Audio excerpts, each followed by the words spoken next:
Hi viewers, this is doctor Anil Gaurav. Welcome to our channel. ఈ రోజు మన topic PA shoulder or frozen shoulder. సొసైటీలో చాలా మంది మనకి ఎక్కువగా వింటున్న కంప్లైంట్. అయితే ఈరోజు మనం అసలు ఆ కంప్లైంట్ ఎందుకు వస్తుంది, దానికి సొల్యూషన్ ఏంటి అనేది మనం తెలుసుకునే ప్రయత్నం చేద్దాం. పిఏ షోల్డర్ జనరల్ గా మనకి ఏంటంటే షోల్డర్ జాయింట్ దగ్గర కనుక మనం చూసుకున్నట్టయితే షోల్డర్ జాయింట్ చుట్టూ ఒక క్యాప్సూల్ అనే ఒక క్యాప్సులర్ లిగమెంట్ ఒకటి ఉంటుంది.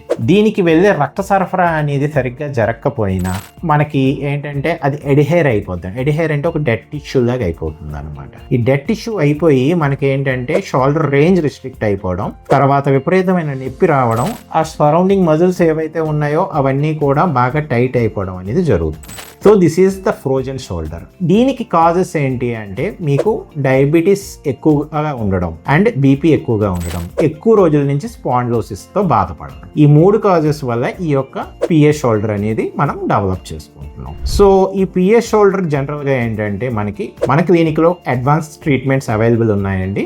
ఈ పిఏ షోల్డర్ స్క్రీనింగ్ చేయించుకొని మీ యొక్క క్రానిక్ స్టేట్లో ఉందా లేదా అక్యూట్ స్టేట్లో ఉందా అనేది చూసుకొని మనం ట్రీట్మెంట్ చేయించుకోవడం ద్వారా మనం తగ్గించుకోవచ్చు. Early treatments will help you. For more informative videos like this, keep following your pace. This is Dr. Anil Gaurav.